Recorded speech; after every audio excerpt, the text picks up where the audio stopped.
This is the Big O Show. This is the Big O Show.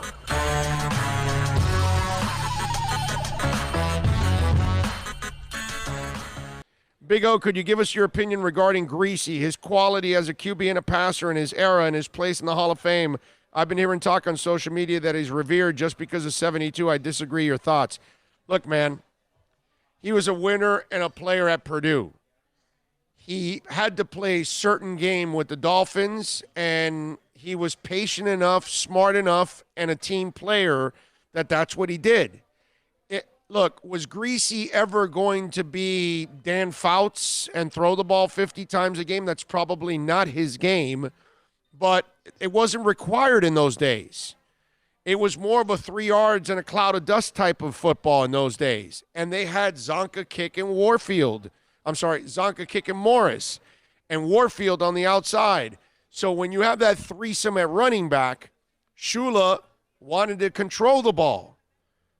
You know, Jimmy used to say, Johnson, that when you pass the ball, 3 things happen and 2 of them are bad. And you think about it, it's true. You can either complete the pass, and then you can either have a turnover or an incomplete. So 2 out of the 3 are bad. And Shula knows that before Jimmy Johnson that. So look what he goes, well, I got Zonka kick Morris. I've got an all-pro offensive line.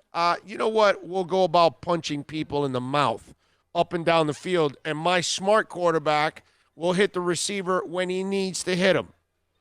And that's it. And that's how they won games. So it didn't require him to pass the ball more.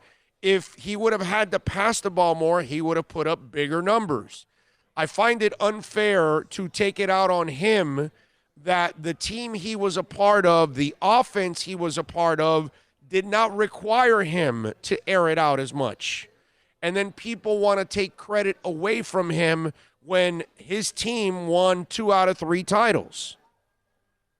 It wasn't like Griese was Peyton Manning in the last Super Bowl with the Broncos. That's useless. That's not Bob Griese, man. Okay? That's just unfair. It's just because he looked like Peabody towards the end with the glasses. His numbers aren't gaudy, but again, it's not his fault. It's what he was asked to do. And he was going to be good at whatever you asked him to do because he's a Hall of Fame type quarterback.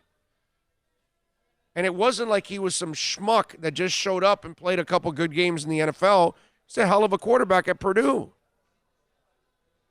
So to me, it's prisoners of the moment, not understanding and having a big picture of what went on in the past, what was going on during that time, what was required of you compared to now. And so then if you have a short-sighted person, fan, writer, whatever, and they're thinking about today's football and putting it in that context, that's just ridiculous. You can't do that. That's kind of the, hey, look at, I think Troy Aikman's numbers aren't gaudy either. They're a little better than Griese, but if I remember correctly. No, man, a given day for him was 21 of 26, 24 of 29, 28, real efficient, high completion percentage, and maybe 240, 250 on average yards, right? Yeah, look at Troy Aikman. 1,700, 2,500, 2,700, 3,400, 3,100, 26, 33, 31, 32, 2,300, 2,900, 1,600. Those were his passing TDs, 9, 11, 11, 23, 15, 13, 16, 12, 19, 12, 17, 7. And it's 11 and 10, 23 and 14 interceptions, 15 and 6 interceptions, 13 touchdowns, 12 interceptions, 16 touchdowns, 7 interceptions, 12 touchdowns, 13 interceptions, and he was deadly accurate.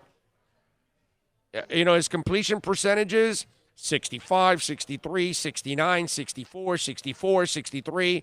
Towards the end, he was losing at 56, 59, 59, 59.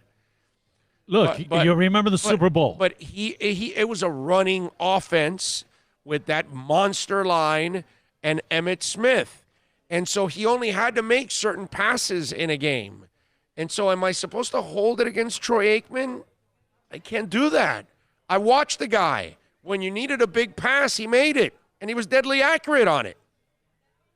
Exactly what you're talking about. You remember the Super Bowl against the Steelers with Neil O'Donnell. Yes. The key was to hold Emmett.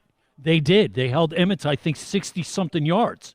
The problem is Neil O'Donnell threw an interception and missed on one of their last possessions, guy wide open, that if he had some... Larry made his plays with the Raiders, not with the Cowboys. It was actually... Yes, exactly. Actually overpaid. All right, go ahead. I'm sorry. But, yeah, I mean, Neil missed two. He threw an interception and missed on another pass. And Neil O'Donnell was a jag. He checked down, and if he hits the guy that was ran the further route, it's a touchdown. Yeah. But they did what they were supposed to, hold Emmett.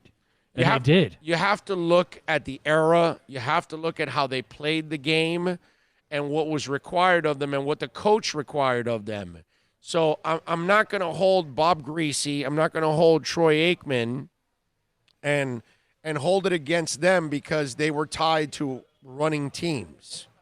And so their stats ended up getting skewed. But it doesn't take away from what kind of great players they were, man. So if anybody's telling you that, it's just not fair. It really isn't. It's not something that people should hold against them.